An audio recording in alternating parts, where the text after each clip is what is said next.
¿Sabes? Normalmente cuando hablamos de enfrentar a dos personajes de ficción, siempre hay una expectativa de precisión casi matemática. Totalmente. Como si estuviéramos leyendo las estadísticas de un videojuego de rol, ¿no? Exacto.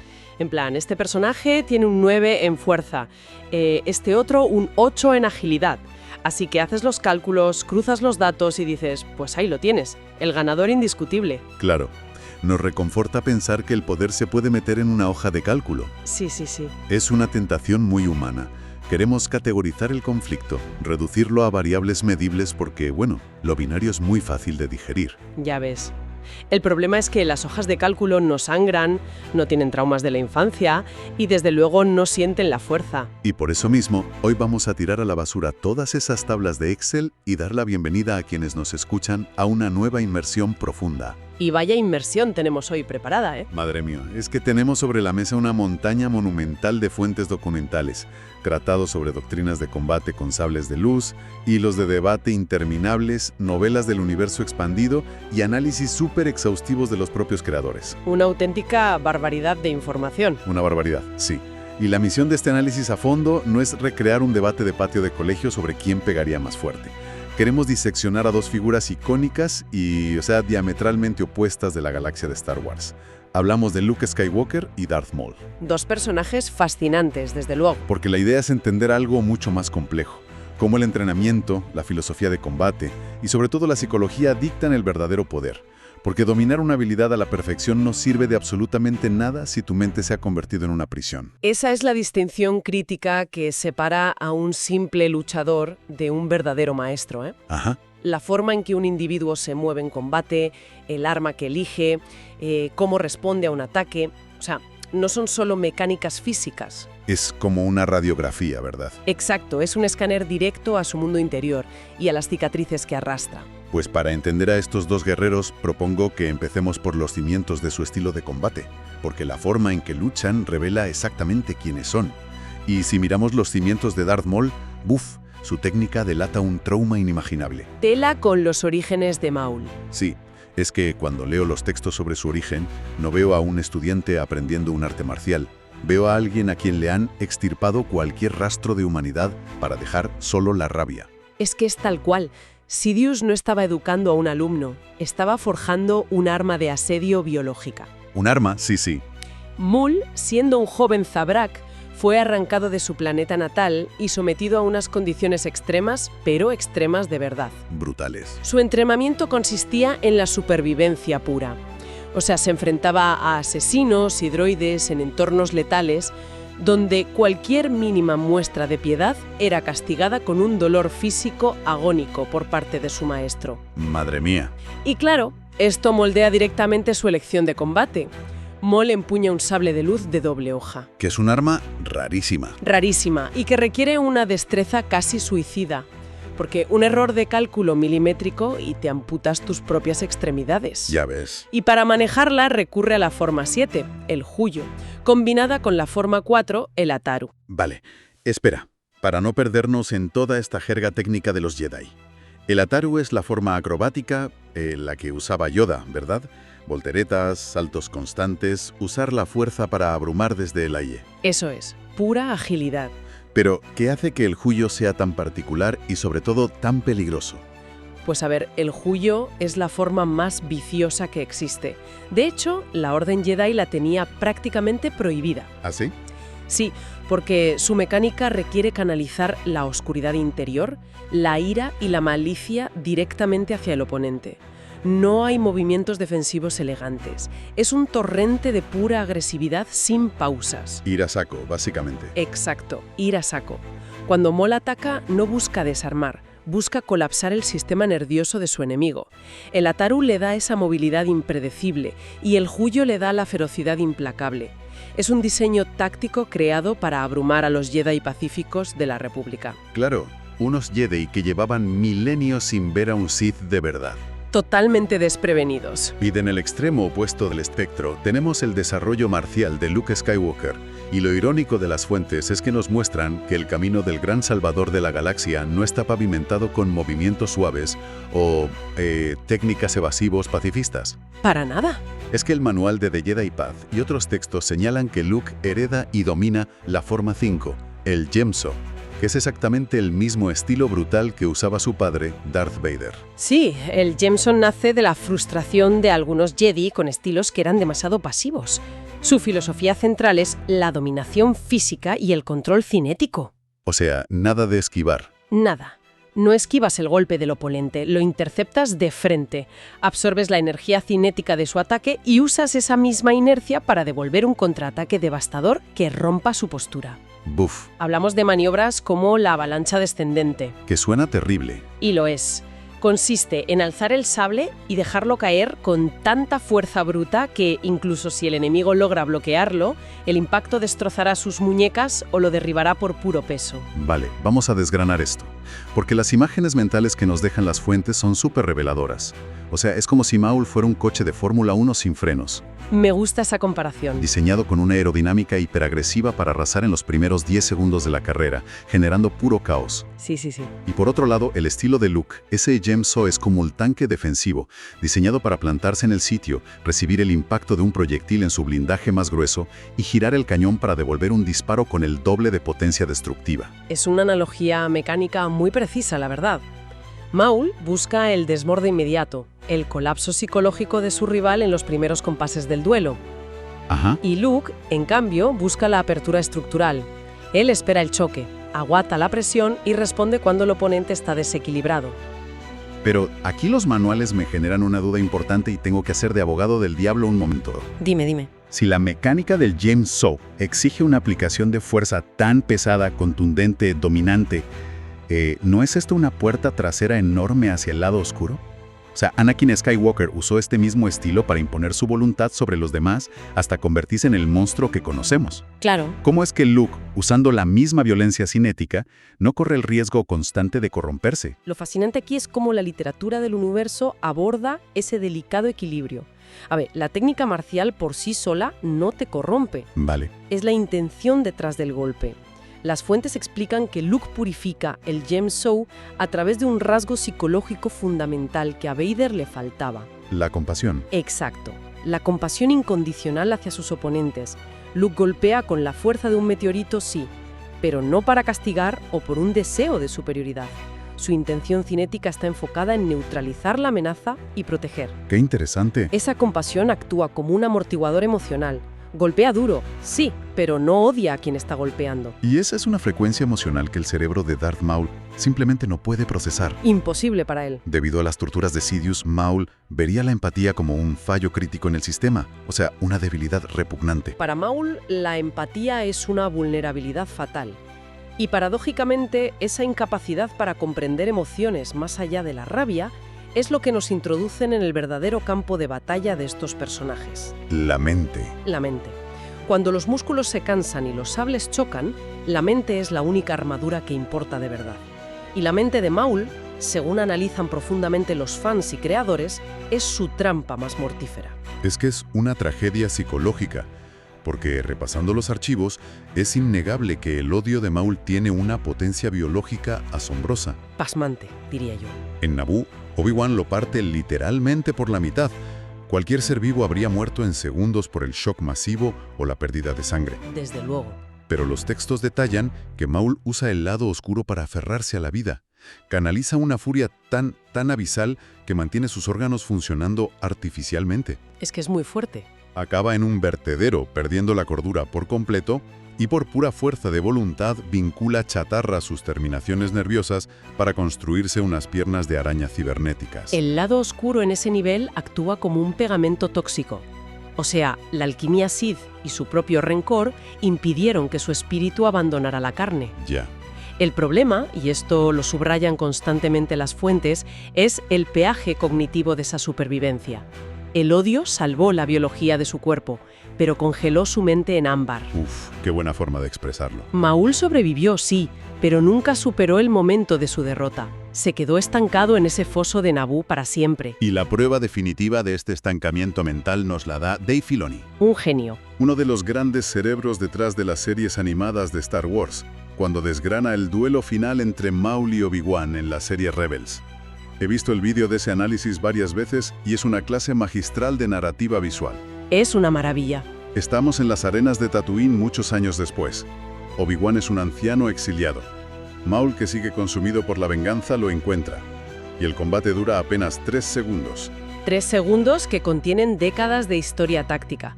Filoni explica cómo Obi-Wan comienza el duelo adoptando su clásica postura defensiva de la forma 3. ¿Sí? Pero de repente cambia su guardia a la postura exacta que usaba su antiguo maestro. Qui-Gon Jinn. Exacto, el hombre al que Maul asesinó. Obi-Wan le está tendiendo una trampa psicológica brutal. Y Maul, ciego por su obsesión de repetir su triunfo pasado, muerde el anzuelo de lleno. Ataca usando la misma secuencia exacta de golpes. Bloqueo, bloqueo, e intenta golpear la mandíbula de Obi-Wan con la empuñadura del sable, que es el mismo golpe sucio que aturdió a Qui-Gon. Tal cual, la misma jugada. Qui-Gon cayó en esa trampa décadas atrás porque estaba agotado y su postura dejaba su centro expuesto. Claro. Pero Obi-Wan no es Qui-Gon y desde luego ya no es el Padawan asustado de Naboo. Ha anticipado el movimiento a la perfección. En el momento en que Maul intenta el golpe con la empuñadura, Obi-Wan corta el sable por la mitad y atraviesa el pecho de Maul en un solo tajo limpio. Madre mía. El aprendiz evolucionó, asimiló las lecciones del pasado y adaptó su mente. Maul, sin embargo, intentó aplicar una solución de hace 30 años a un problema del presente. Su incapacidad de aprender una nueva táctica fue literalmente su sentencia de muerte. Aquí es donde se pone realmente interesante. Porque cuando te sumerges en los foros de Reddit o en las comunidades de fans más acérrimas, hay una defensa feroz de las capacidades de Maul. Siempre la hay, sí. La gente argumenta, y con razón, diciendo, a ver, Maul se enfrentó simultáneamente a Qui-Gon, un maestro Jedi súper respetado, y a Obi-Wan en su apogeo físico en Naboo, y los dominó a ambos durante casi todo el combate. Sí, ese es el argumento clásico. ¿Cómo podemos decir que es mentalmente frágil o que está estancado si pudo barrer el suelo con 2 Jedi de élite a la vez? Bueno, esto plantea una pregunta importante sobre cómo analizamos las variables de un combate. El error de los foros es confundir el asombro inicial con la superioridad técnica sostenida. A ver, explícame eso. El éxito de Maul en la amenaza fantasma dependió masivamente del factor sorpresa. Durante 1000 años, los Jedi creyeron que los Sith estaban totalmente extintos. Entrenaban para desviar disparos de blaster o para batirse en duelos súper ceremoniales entre ellos. Ya estaban acomodados. Exacto. Y de repente aparece un asesino sediento de sangre, usando acrobacias de la forma 4, un sable de doble hoja que la mayoría no había visto jamás, y canalizando una ferocidad oscura inédita. Claro, los Jedi estaban lidiando con un choque cultural letal. No sabían cómo leer sus movimientos. Efectivamente. Maul explotó esa desorientación, pero cuando sacas a Maul de ese contexto de emboscada inicial y lo enfrentas a oponentes que conocen el terreno y son calculadores, su estrategia se desmorona por completo. Es que las fuentes que analizan los cómics revelan algo fascinante, y es que Maul le tenía un terror genuino a Darth Vader. Un terror absoluto. Y se lo tenía porque Vader no dependía de volteretas o gritos de guerra. Vader cazaba Jedis de forma metódica, usando la precognición, alterando su estilo para desarmar tácticas grupales. Era un estratega implacable. Es que Vader adaptaba la fuerza a la situación.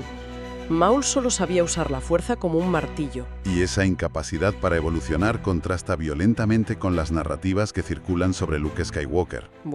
Ya vamos a entrar ahí. Sí, porque si la comunidad de fans reconoce las limitaciones tácticas de Maul, cuando se trata de evaluar el nivel de poder de Luke en la fuerza, la lógica desaparece por la ventana y entramos en el territorio de la mitología pura. Es una locura. He leído hilos donde afirman con total seriedad que Luke es una especie de dios intocable.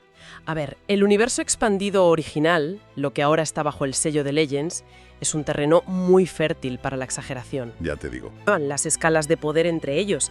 Y el teléfono roto de Internet ha convertido hazañas muy específicas en descripciones sacadas totalmente de quicio. Pues empecemos por la joya de la corona, el mito absoluto de los foros.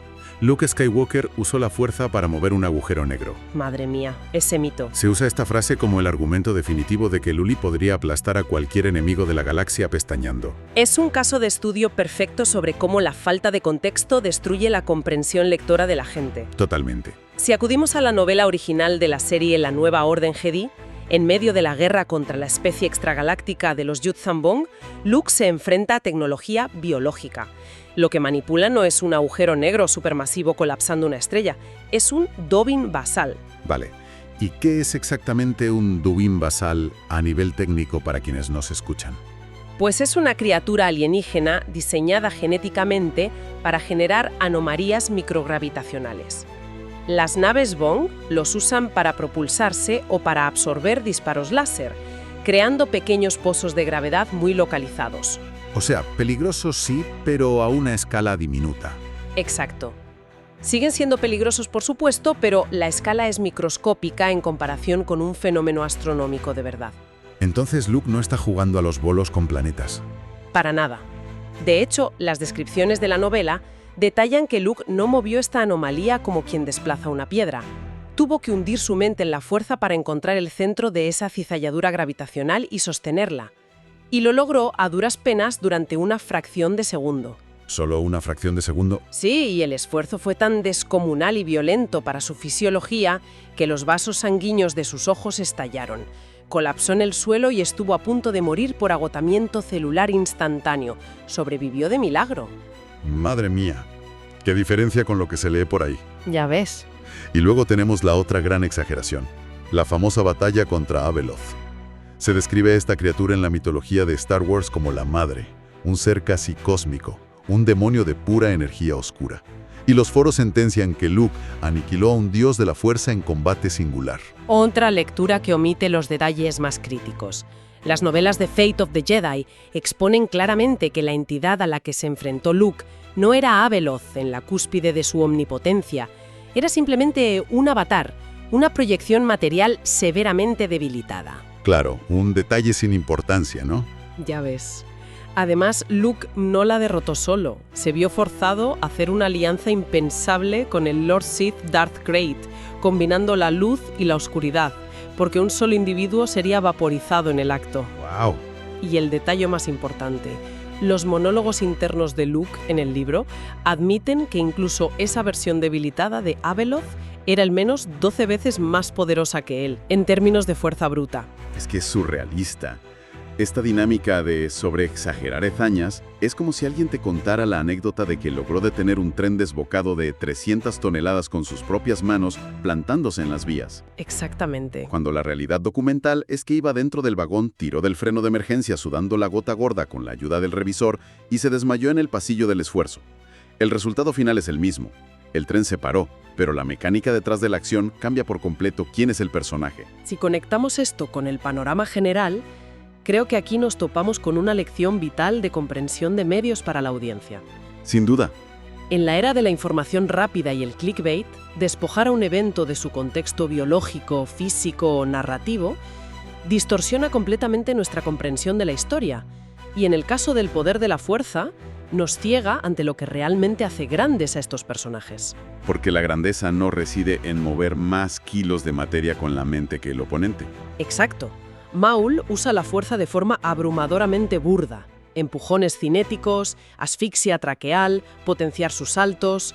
Es pura fuerza bruta aplicada a la destrucción más inmediata. Sí. Pero cuando analizamos a personajes maduros como Luke o el propio Vader, vemos que han desbloqueado una aplicación mucho más esotérica y refinada de la fuerza. Claro. Desarrollan telepatía profunda para alterar voluntades, escudos de disipación de energía, precognición en medio del caos. El poder real no es el número de vatios que puedes emitir, es la inteligencia con la que diriges esa corriente en fracciones de segundo. Toda esta teoría sobre quién tiene la mente más adaptable y el poder más refinado podría quedarse en hipotéticos debates de Internet si no fuera porque los escritores del universo expandido decidieron literalmente poner a prueba esta idea. ¡Ay, sí! Y cruzaron los caminos de Luke Skywalker y Darth Maul en una de las historias más estrambóticas que jamás se han publicado en las páginas de Star Wars. Estrambótica es quedarse corta. Nos referimos al legendario cómic Star Wars Tales número 17. Es una narrativa muy particular que se sitúa cronológicamente poco después de la destrucción de la segunda estrella de la muerte. Ajá. Luke, que anda buscando reliquias y conocimiento Jedi, viaja a Iridonia, que es un planeta hostil que, en el antiguo canon, era el hogar original de la especie Zabrak. Y mientras explora unas ruinas, es emboscado por la figura inconfundible de Darth Maul. Pero a nivel narrativo, Maul llevaba décadas muerto tras su enfrentamiento con Obi-Wan en Tatooine. No se enfrentó a un clon ni a un fantasma místico, ¿verdad? Porque la explicación tecnológica detrás de esto es digna de la ciencia ficción de los años 50. Es puro pulp, totalmente. Lo que atacó a Luke fue un holograma de luz sólida. Tela. Un constructo físico programado con la biometría y los patrones de combate del Sith. Y mientras Luke bloquea desesperadamente la avalancha de golpes del Yuyo, sigue el rastro de la transmisión holográfica y descubre un laboratorio oculto. ¿Y lo que encuentra ahí? ¡Madre mía! Allí, un científico devoto del lado oscuro ha logrado una aberración médica. Utilizando fluidos, nutrientes e impulsos cibernéticos, ha mantenido vivo el cerebro físico de Darth Maul dentro de un tanque. Un cerebro en un frasco procesando tácticas de combate para un guerrero láser. Es una locura maravillosa. Totalmente. Ese cerebro era el núcleo de procesamiento táctico. Y claro, Luke comprende que no puede simplemente ganar un combate de desgaste contra una máquina que no se cansa, así que usa la cabeza. Lógico.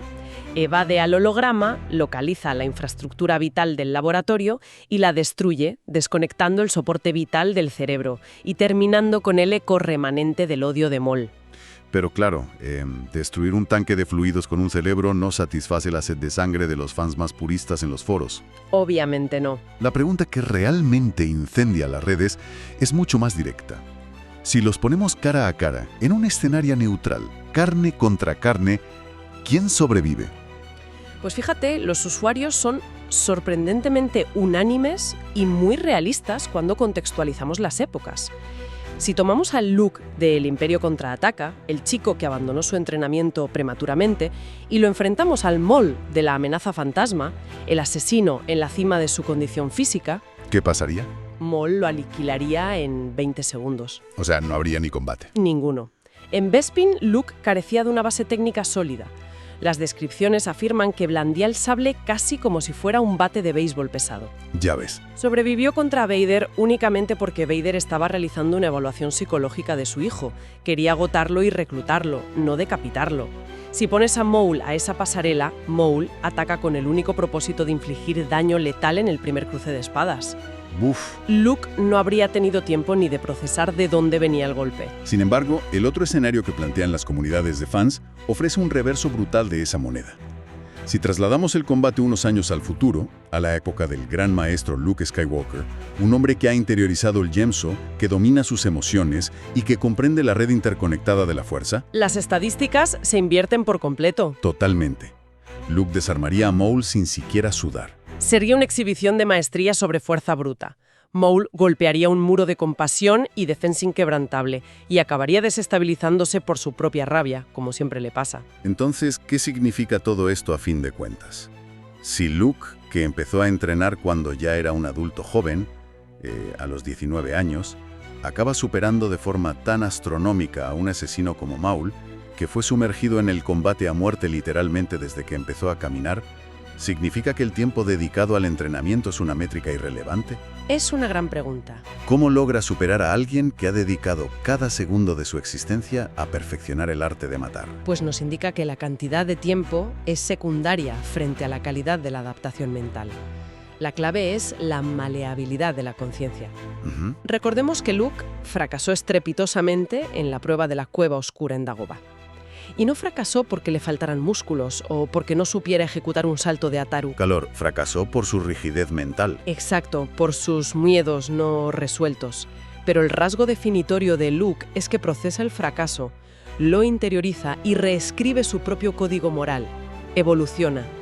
Y Maul, Maul, por el contrario, poseía todo el conocimiento marcial del universo concentrado en sus músculos. Pero su mente habitaba una celda de aislamiento. Una celda con muros de odio, construida ladrillo a ladrillo por Darth Sidious. Maul era incapaz de concebir una realidad diferente, por lo que nunca pudo aprender nada genuinamente nuevo.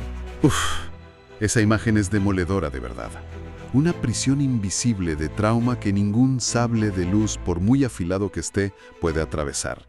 Bueno, creo que hoy hemos desgranado un viaje verdaderamente espectacular a través de nuestra montaña de fuentes. Hemos trazado la línea desde el entrenamiento basado en la tortura que convirtió a Maul en un arma letal pero estática, hasta la evolución cinética de la forma 5 de Luke Skywalker, que logró purificar un estilo agresivo mediante el uso activo de la compasión. Y hemos limpiado la hojarasca de los mitos de Internet, explicando la física detrás de los agujeros negros en el universo expandido y recordando que el poder no es una estadística inflada, sino una aplicación inteligente de la energía en su contexto correcto. Y además hemos comprobado que al cruzar la física con la psicología en este universo, y supongo que al igual que en nuestra propia vida cotidiana, la mera fuerza bruta y la repetición ciega acaban fracturándose ante la capacidad de evolución mental. No se trata simplemente del arma que empuñas, sino de cómo tu mente procesa el mundo mientras la sostienes. Totalmente de acuerdo. La supervivencia y, en última instancia, la victoria, pertenecen al individuo capaz de cuestionar sus propios métodos y adaptarse al presente, no al que golpea más fuerte repitiendo los ecos de su pasado. Así que, para quienes nos escuchan hoy, tras desmontar estas métricas y estadísticas, nos gustaría dejar a la audiencia con una última idea. Algo que llevarse para reflexionar mucho más allá de las coreografías y los sables láser. A lo largo de este análisis profundo, hemos visto que la mayor debilidad táctica y vital de Darth Maul fue su terrorífica obsesión, su incapacidad absoluta para soltar los agravios y las derrotas del pasado. Sí. Por el contrario, la cúspide del poder de Luke Skywalker no llegó al derribar naves, sino en su revolucionaria capacidad para perdonar y redimir ese mismo pasado oscuro a través de su padre. Viendo este enorme contraste, cabe preguntarse, cuando nos obsesionamos con ser invulnerables, ¿es posible que la verdadera y definitiva medida del poder, tanto en las épicas galácticas como en nuestras batallas personales diarias, no resida en la fuerza implacable para destruir a nuestros oponentes, sino en la inmensa, difícil y valiente agilidad mental que requiere el acto de perdonar?